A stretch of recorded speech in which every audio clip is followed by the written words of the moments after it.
Okay, so good afternoon, Liam. Okay, so you filled out a questionnaire prior to the consultation. I've gone through it and, well, I've evaluated it, so I've picked out a few strengths, a few weaknesses of yours. I've also ranked them in order on a scale which can raise concerns and which are perfectly fine. So for the things you need to improve on, I've ranked them from 1 to 5.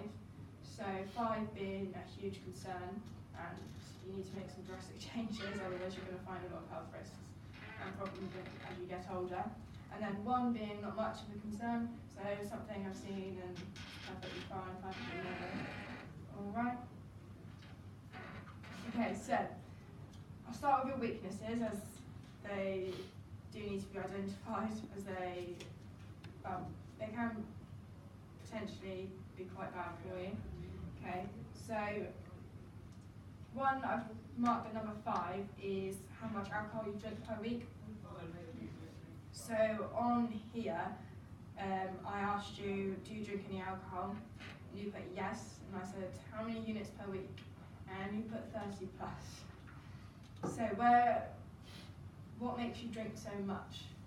Is it at the weekends, just in the evenings, after any games? Evenings and weekends.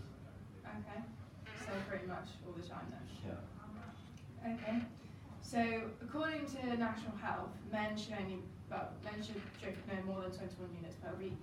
So you've gone past that stage, and you shouldn't be drinking no more than 4 units per day. So if you're drinking that much, I can assume that's going to be more than 4 units per day. Having such a high alcohol intake like you do, it could lead to heart, brain and liver problems in the future. So alcohol can actually interfere with the brain's communication pathways and can affect the way the brain looks and works. So it can change your moods, change your behaviour and make it hard for you to think, concentrate and coordinate. Drinking over time or even too much on occasion can damage the heart, and damaging the heart is the last thing you ideally want to do, because damaging the heart this way can cause things like cardiomyopathy, which is where the heart will stretch, and it can even cause arrhythmias. So if you were to carry on with how much you drink now, it can affect your work and social life. So due to having such an impact on your brain and how the brain works, you may find you'll struggle in your day-to-day job. So you're a labourer, I guess you're a farmer. Mm-hmm. Yeah, so you're going to find that a lot harder if you carry on drinking because it's just going to affect the way your brain works. You may find it harder to lift things, concentrate, and could potentially injure yourself through that. Okay, so that's the alcohol. That was ranked at number 5. That's something you do need to look at and make some changes to. The one I put at number 4, so it's quite a big concern, but it's not as big as your alcohol, not as bad.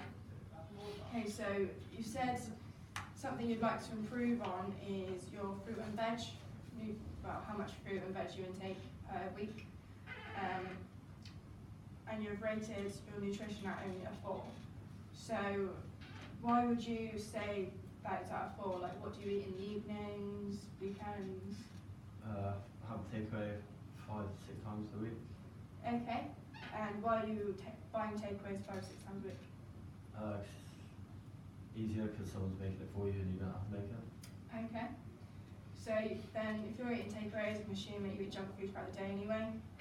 Yeah. Okay, so this is just, I guess, a simple way of living for you.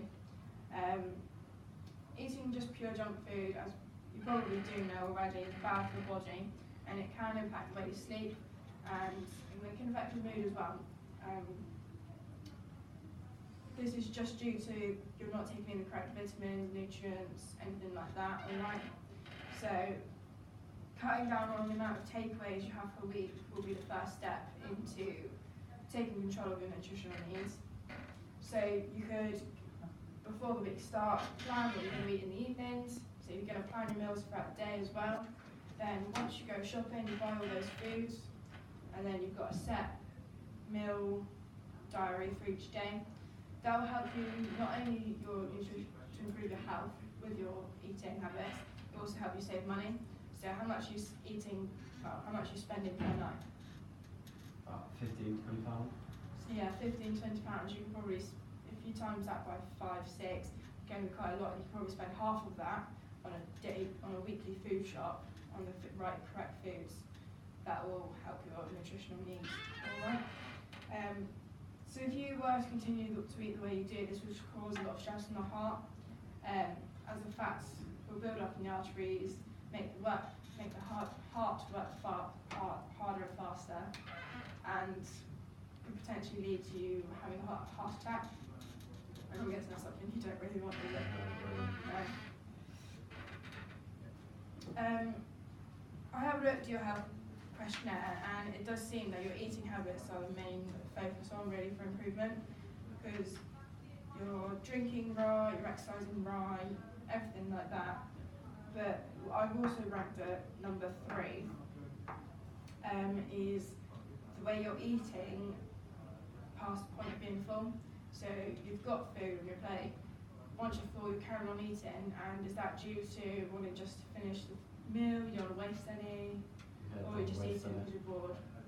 Don't want to waste anything. Don't want to waste anything. So eating like that is probably the reason why you're eating 5+ meals per day. Alright, so what you're doing is you're eating past the point of being full, your stomach's expanding, so you're wanting to eat more and more food. Cutting down probably to 3 meals per day and portioning your food so you eat more of a variety and eat well plate will probably help you fill you up properly, and you'll feel full for longer instead of a short period of time. So what you'll probably find is when you're eating these fatty foods, an hour later you're hungry again. Alright? Yeah. Yeah? So eating proper healthy food, eating a proper diet, you'll find you'll fill up quicker, you'll be full up for longer as well. So 5+ meals per day, you should only have 3 main ones, but when you do feel slightly peckish, why not settle for like fruit, like a banana or an apple, something like that, or even a fruit smoothie based drink? Yeah? Okay, so if you carry on overeating, it can be a great impact on becoming overweight when you're older. So eating past the point of being full, which I've already said, will expand the stomach, allowing more room for more food. And over time this will expand and will lead yourself to becoming overweight. And for someone who has quite an active job, you'll find it very difficult to complete the tasks and roles to do when you're overweight. So imagine lifting hay bales, imagine lifting heavy machinery. You're going to struggle if you're overweight. Alright. So at number 2, I've ranked your drinking the amount of water you're drinking. So say you drink about 2 litres of water per day, which is good, is the average. But with the amount of physical activity you do, so you participate in activity 5–7 times per week, and you participate in a lot of cardio and sport, why not drink more? Because the more sport you're doing, the more dehydrated you can get. So drinking more water will be a lot more healthier for you, and you won't be as tired as much and whatnot. And then number 1, you don't smoke at all. Have you ever smoked in your entire life? No?